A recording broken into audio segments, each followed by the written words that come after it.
En el nombre del Padre, del Hijo y del Espíritu Santo. Amén.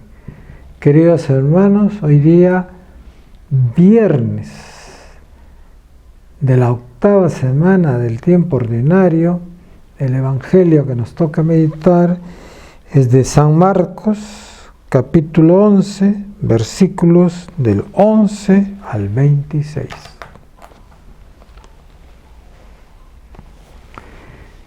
Después que la muchedumbre lo hubo aclamado, entró Jesús en Jerusalén, en el templo. Lo estuvo observando todo y como era ya tarde, se marchó a Betania con los 12. Al día siguiente, cuando salió de Betania, sintió hambre. Vio de lejos una higuera con hojas y se acercó para ver si encontraba algo. Al llegar no encontró más que hojas, porque no era tiempo de higos. Entonces le dijo: nunca jamás coma nadie de ti. Los discípulos lo oyeron.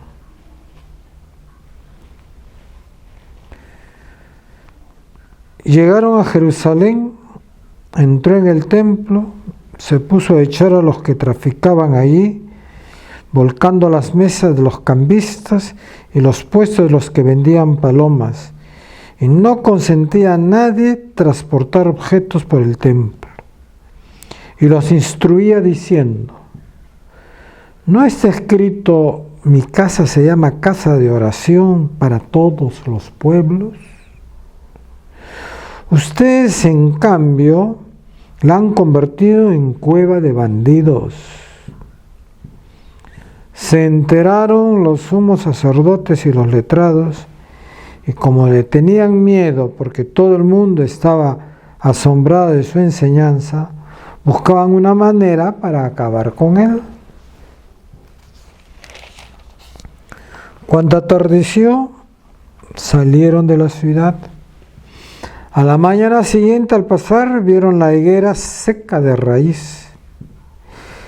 Pedro cayó en la cuenta y le dijo a Jesús: Maestro, mira, la higuera que maldijiste se ha secado. Jesús contestó: tengan fe en Dios. Les aseguro que si uno dice a este monte: quítate de ahí y tírate al mar, no con dudas, sino con fe en que sucederá lo que dice, lo obtendrá.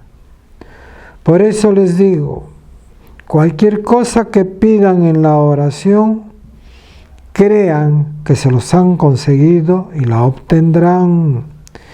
Y cuando se pongan a orar, perdonen lo que tengan contra otros, para que también vuestro Padre del cielo les perdone a ustedes sus culpas. Bueno, hermanos, este es un evangelio que trae muchas cosas para meditar, ¿no? Vamos a tratar de hacer algo, un poco de cada cosa, tratar de ver si alcanzamos en ese tiempo pequeño de 10 minutos y podemos tratar de entender el mensaje de Jesús. Comencemos por la higuera.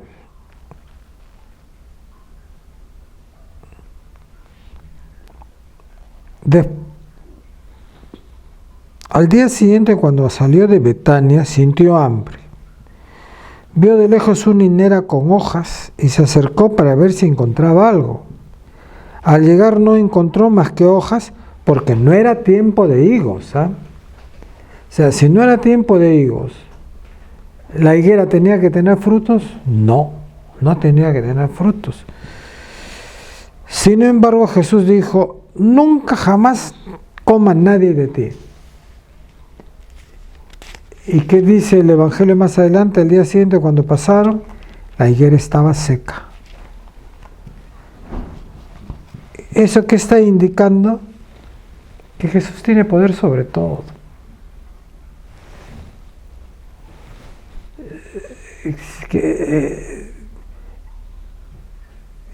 no solamente que tiene poder sobre todo, sino también podemos entender lo que son los milagros.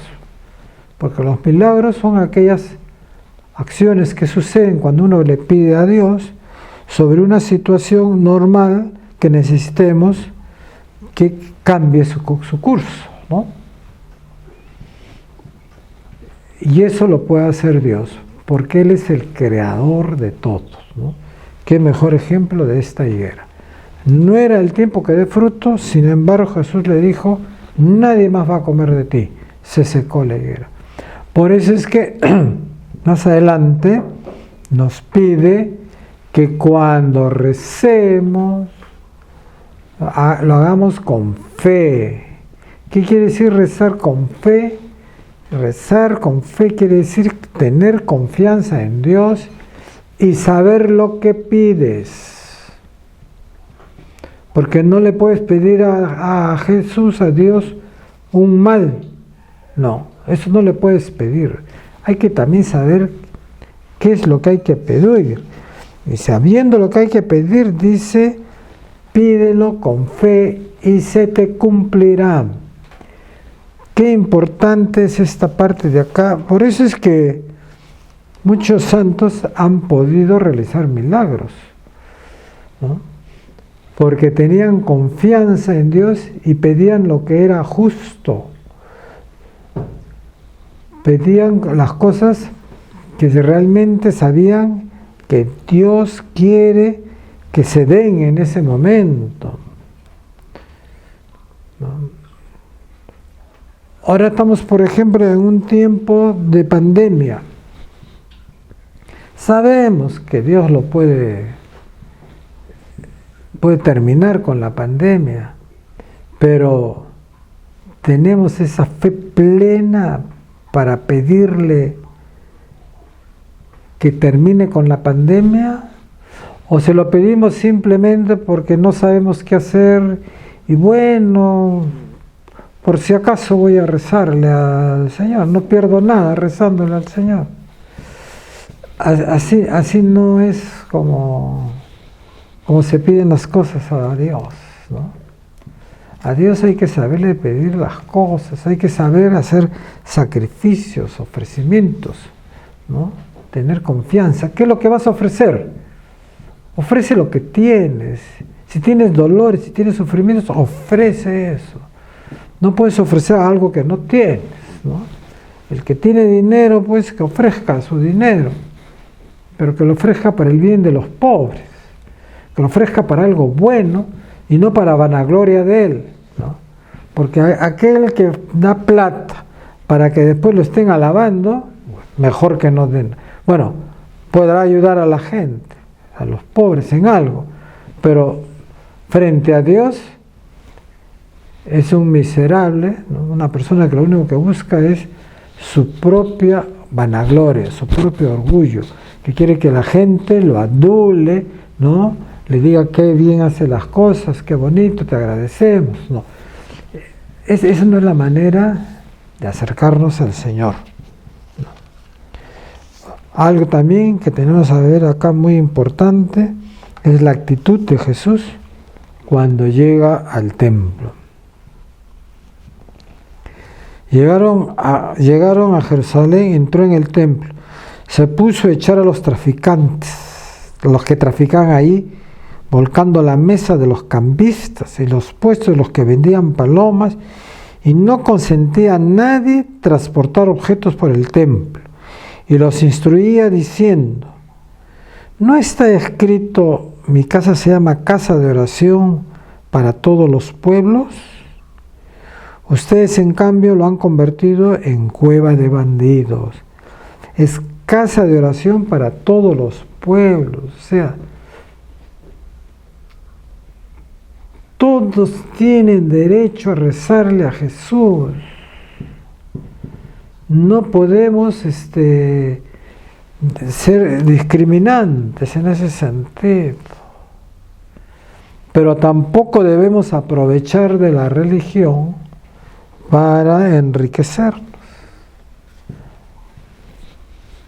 Eso tampoco quiere Dios, ¿no? Vemos, ¿no? En la televisión yo he visto muchas veces, ¿no?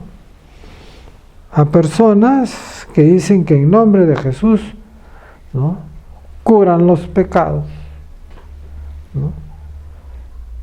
Después que han cobrado un buen diezmo, ¿no?, le ordenan a Jesús que cure los pecados. ¿Ustedes creen de que quien está sanando ahí es Jesús? Yo no creo. Si la persona se sanó, no es por obra de Dios, sino es por obra del maligno para confundir a los demás y sacarlos del redil de las ovejas del Señor, ¿no? Tengamos cuidado, hermanos, ¿no? Tengamos cuidado en no dejarnos convencer de esa manera tan pueril, tan simple, pero que la gente, como está deseosa de Dios y desesperada, no sabe cómo resolver sus cosas y se dejan engañar. Más bien, los que estamos en el camino del Señor, ¿no?, ayudemos a difundir su palabra, aunque sea con persecución, como ha dicho Jesús. Pero vivamos con la fortaleza del Señor, anunciándolo a Jesús como camino, verdad y vida. El camino que tenemos que caminar, la vida que tenemos que vivir y la única verdad que debemos de creer. El Señor los bendiga, los proteja y los cuide de todo mal. Amén.